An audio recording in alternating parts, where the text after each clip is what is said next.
Olá, me chamo Edmilson e junto da Juliana, nós vamos apresentar então o nosso seminário da disciplina de escoamento compressível e o tema do nosso trabalho é o efeito da variação da geometria sobre o desempenho de um bocal sônico.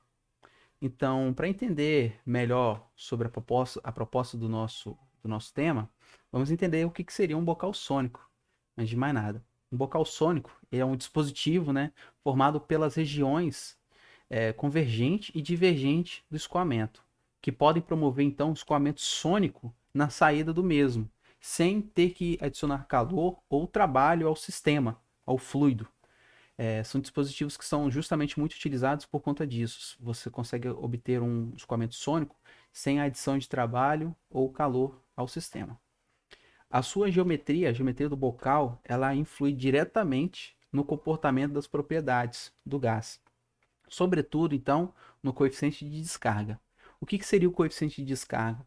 Ele é o valor da vazão mássica real dividido pela vazão mássica teórica máxima possível para aquele sistema, para aquela configuração. Então, quando vamos falar em desempenho de bocais, é porque a gente quer avaliar justamente o coeficiente de descarga, que é a vazão mássica que teremos, que vai ser obtida em função comparado à vazão mássica teórica para aquela mesma situação. Então, serão investigados parâmetros que afetam o desempenho de um bocal. Então, olhando aqui a variação da geometria, o que pode influenciar no comportamento de um bocal? Temos aqui o ângulo de difusão. O ângulo de difusão é justamente o ângulo de abertura na saída após a garganta do bocal, na região divergente, ou seja, o ângulo de abertura dessa saída. As dimensões, e aí são todas as dimensões como o tamanho do difusor, o raio de curvatura na região de entrada do bocal, a garganta, e aí tem o diâmetro da garganta, o comprimento da garganta, as razões entre comprimento e diâmetro que o bocal pode ter. Então, todas essas partes dimensionais, elas também são muito importantes para sua pra geometria, para o comportamento. O próximo seria a rugosidade e o processo de fabricação. Elas estão meio relacionadas, pois o processo de fabricação ele interfere justamente na rugosidade do material, na rugosidade da parede. Então, se. E claro, o processo de fabricação também está relacionado com o material que será utilizado para o bocal. Como, por exemplo, pode ser fabricados bocais de alumínio, de aço inoxidável, de vidro. Então, cada um desses materiais exige um processo de fabricação diferente. Consequentemente, uma rugosidade. E como que eles, esse material e, sobretudo, essa rugosidade, vai interferir no coeficiente de descarga? Tem também a geometria interna. A geometria interna, no caso, assim, a mais comum de um bocal é o chamado formato toroidal. É um formato. Bom, o formato toroidal ele é autoexplicativo. Porém, são formatos cilíndricos, os mais comuns. Agora, pode ser um formato piramidal, como é um dos exemplos dos nossos estudos aqui. Pode ser um formato triangular, ou qualquer formato que seja o objeto de estudo, ele vai interferir, então, no escoamento do gás e no coeficiente de descarga do bocal. Então, esses são alguns dos parâmetros que vamos abordar de certa forma aqui no nosso trabalho. O primeiro deles é um trabalho enviado pelo professor, um dos trabalhos enviados pelo professor, trabalho feito em Texas, no ano de 2005. É, é um trabalho que foi desenvolvido junto com um laboratório de meteorologia. Então, esses bocais, essas entradas, os bocais foram usinados em tornos ultramente precisos de 10 nanômetros de precisão. Então, esses bocais, essa região de entrada, do jeito que ela foi usinada, ela já estava pronta para uso, sem dispensando então um polimento dessa face, dessa superfície. Então, aqui na imagem temos alguns dos bocais, né, utilizados nesse estudo, e aqui no lado direito temos a comportamento do coeficiente de descarga em função de Reynolds, das velocidades, obviamente, e também cada uma das curvas aqui para uma curvatura de entrada diferente. Então, essa curva mais abaixo é formada pela região de 1D. O raio de curvatura é igual uma vez o diâmetro da garganta.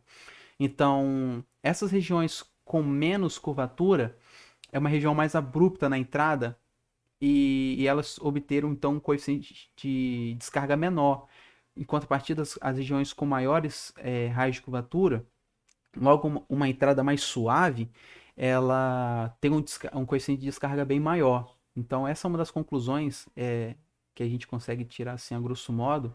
Claro que esse trabalho a gente não vai abordar muito ele, porque tem um que vai ser melhor analisado mais à frente. Então, além do raio de curvatura na entrada, pode ser avaliado então o formato da sua geometria interna. Esse aqui é um estudo feito em Taiwan, em 2011. É um bocal, na verdade, aqui na imagem, a gente pode até ver a dimensão do bocal. Trata-se de bocal extremamente pequeno, né? Ele é de 525 microns. Foi fabricado, aqui são então os quatro formatos dos bocais.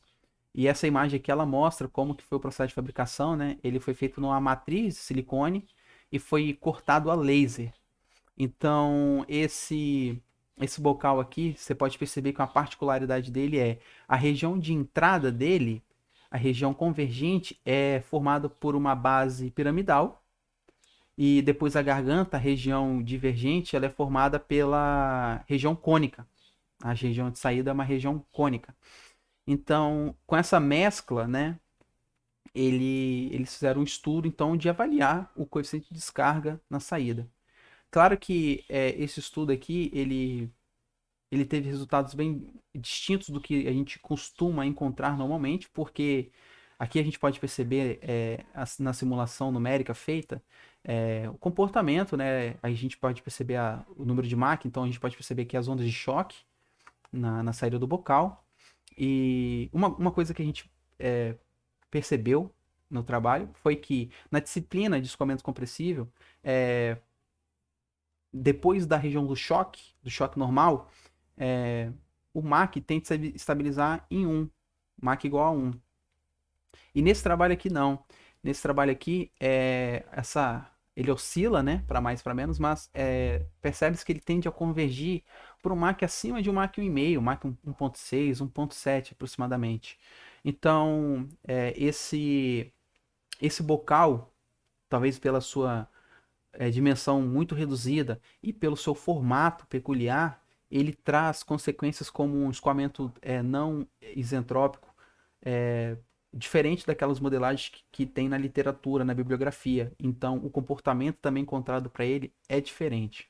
Então, após avaliar o formato e a região de entrada, o raio de curvatura de entrada, iremos avaliar alguns outros parâmetros e em outro trabalho que será apresentado agora pela Juliana. Então, fazendo uma análise mais profunda de um estudo, a gente vai apresentar esse estudo de 2010, feito em Beijing, na China, em que o objetivo do trabalho foi de explorar o comportamento do escoamento e o coeficiente de descarga com diferentes ângulos de difusor e também diferentes diâmetros de garganta. E para isso foram aplicados simulações numéricas e correlações empíricas, em que os resultados da simulação numérica e da correlação foram comparados por meio de gráficos. E dessa forma foram identificados os fatores que mais influenciavam no coeficiente de descarga. Tá, aqui estamos apresentando os dados para os cálculos. O gás usado foi o ar, e ele foi considerado como um gás perfeito. Tem o parâmetro geométrico da garganta, em que ele é calculado pelo diâmetro da garganta, sobre 2 vezes o raio da curvatura. O diâmetro da garganta é esse Dzinho apresentado nessa configuração do bocal, é o Dzinho, e o raio de curvatura é esse R maiúsculo. Tem a razão de contrapressão de 0,85. Foram também setados os valores de pressão e temperatura de estagnação. Os diâmetros da garganta usados foram de 0,15, 0,2, 0,5, 1, 2 e 5 milímetros. Os ângulos de difusor foi de 2,5, 4 e 6. E a faixa de Reynolds foi de 2, 10 a terceira, e 6,6, 10 a quarta. O que indica que nesse estudo a faixa do Reynolds foi na faixa laminar.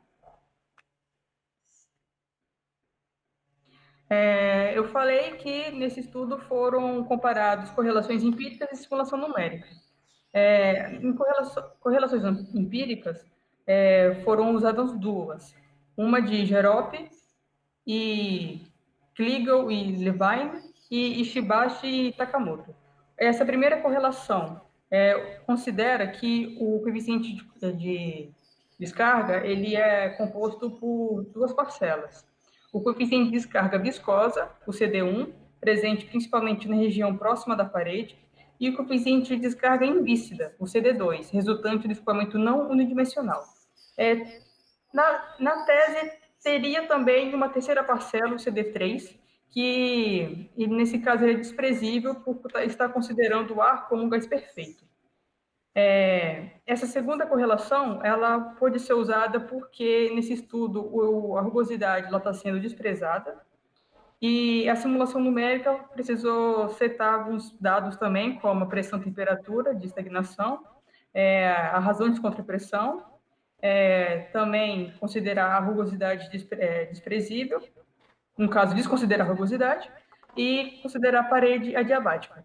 É importante também falar que, no caso de simulação numérica, não pode ser considerado um escoamento isentrópico. Em estudos anteriores, nas literaturas nas nossas pesquisas, encontramos que, para caso de simulação, não dá certo considerando um escoamento isentrópico, até porque esse escoamento é um caso ideal, que não existe na verdade, né? Aqui tem os resultados, a comparação desses resultados entre as simulações e as correlações. Esse primeiro gráfico está mostrando os resultados do coeficiente de descarga para diâmetros entre 1 e 5 milímetros. Percebe que o coeficiente de descarga para aquele mesmo diâmetro, ele não se altera para nenhuma das simulações e nenhuma das correlações, elas se convergem. Mas entre diâmetros diferentes, comparando entre diâmetros diferentes, há uma diferença do coeficiente de descarga. Já no gráfico de diâmetros entre 0,15 e 0,5 milímetros, já percebe uma diferença de coeficiente de descarga no mesmo diâmetro de garganta, em específico em 0,15 e 0,2, em que no aumento do ângulo do difusor há um aumento do coeficiente de descarga. Eu não vou entrar em detalhes na parte das correlações, porque o objetivo desse estudo foi o efeito da variação da geometria sobre o desempenho do vocal. Então, estamos focando somente na parte da simulação em que tem difusores de diferentes ângulos. Então, nessas comparações, está indicando que tanto o diâmetro da garganta, em especial para diâmetros de 0,15 e 0,2, quanto o ângulo do difusor tem influência significativa no coeficiente de descarga. E continuou os estudos para identificar, para compreender melhor que mecanismos influenciam no coeficiente, como nessa simulação, que é esse desenho, esse gráfico superior esquerdo. Essa simulação foi feita para um bocal de garganta de 0,15 milímetros e percebe que há uma boa uniformidade na região do núcleo e tem uma mudança do valor do MAC entre a parede e a região central. No gráfico, que está à direita, na parte inferior, esse gráfico está ilustrando as curvas simuladas de MAC igual a 1, perto da garganta. Esse gráfico ele foi feito para conseguir identificar melhor o que está mostrado na simulação, que na simulação o MAC igual a 1 é essa região verde, que está perto da garganta. E dá para perceber, ao olho nu, que a linha de MAC igual a 1 ela não é reta, ela não é vertical como deveria ser no caso ideal, que deveria estar igual a essa linha pontilhada que está representando a posição da garganta. Nesses valores para diferentes ângulos, Quanto maior o ângulo do difusor, mais perto está da posição da garganta. Esse ponto crítico do escoamento. Então, esse gráfico, o que ele nos diz? Que a posição e o comportamento real do escoamento, eles são alterados pelo ângulo do difusor, o que significa que tanto o difusor quanto a seção difusora tem influência no coeficiente de descarga. Mas o coeficiente de descarga ele é composto por duas parcelas. O CD1, da parte viscosa, e o CD2, da parte invíscida. O CD1 ele é dependente das propriedades físicas do gás, parâmetro geométrico e o rênite da garganta. E quando o fluxo é confinado dentro do fluxo laminar discutido nesse trabalho, o CD1 especificado, o que significa que ele não vai ter tanta influência quanto a geometria, quando vai estar se alterando o ângulo difusor. Já o CD2, ele é dependente das propriedades físicas do gás também e pelo parâmetro de expansão, resultante do escoamento não unidimensional. Em resumo, o CD2 ele é afetado pela curvatura da linha sônica atribuída ao escoamento não unidimensional. Então, agora eu vou apresentar uma nova equação de como pode ser calculado o coeficiente de descarga invícido. Nessa nova equação, o CD2 ele é calculado por um CD0, um C, um delta e o D minúsculo, que é o diâmetro da garganta.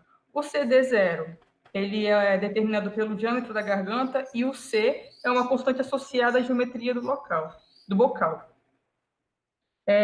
Nessa figura, à direita, tem o delta. O delta é um valor resultante do ângulo do difusor e tá mostrando como que ele muda quanto à mudança do ângulo.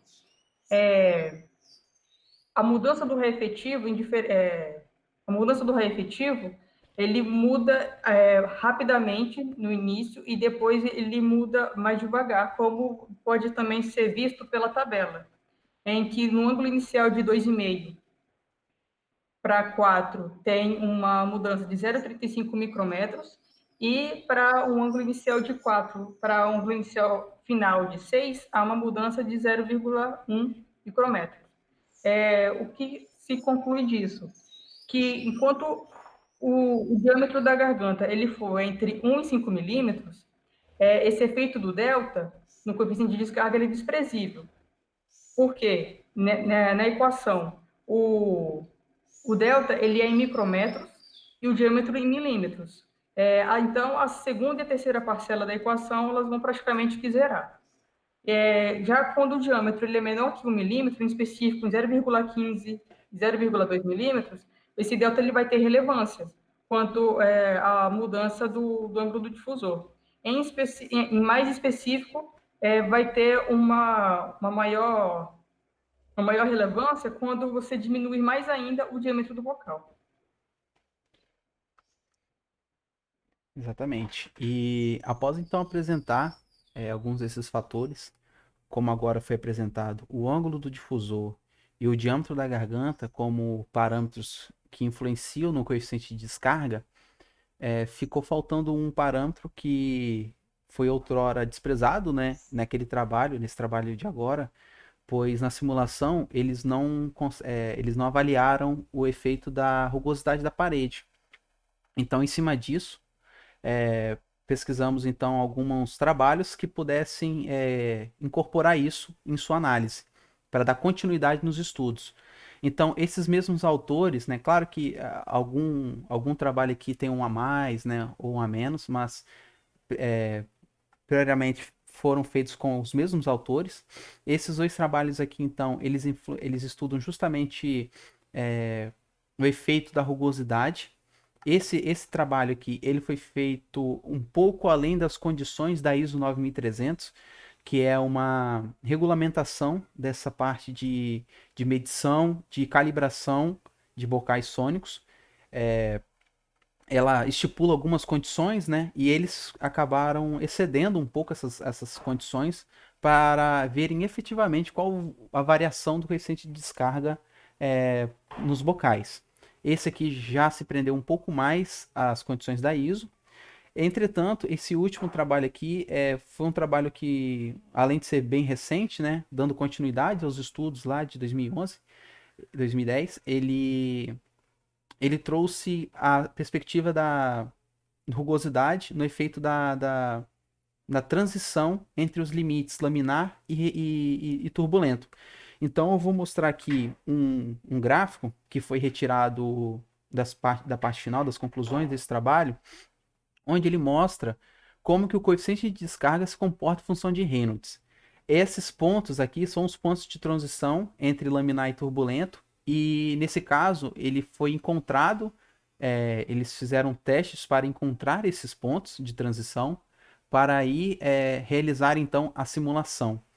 Percebemos então que a simulação ela possui um comportamento muito próximo dos casos reais, né? Aqui, essa curva marrom, todas essas duas curvas marrom, traçada e símbolo, ela compreende uma rugosidade maior, né? Porque é 1,5 10 a menos 3. E essa verde, ela já é 1,5 10 a menos 4. Então, com uma menor rugosidade, no caso rugosidade específica, mas com a menor rugosidade, o coeficiente de descarga foi maior, enquanto que com a maior rugosidade, o coeficiente de descarga teve uma queda. Então foi a última análise que ficou restando nesses trabalhos, que no início foi desprezado, mas eles fizeram então uma análise numérica e experimental para validar esse modelo numérico de calcular então o coeficiente de descarga sobre essas condições. Então, essa foi a nossa apresentação. Aqui estão as nossas referências. Nós agradecemos pela sua atenção e um abraço. Até a próxima.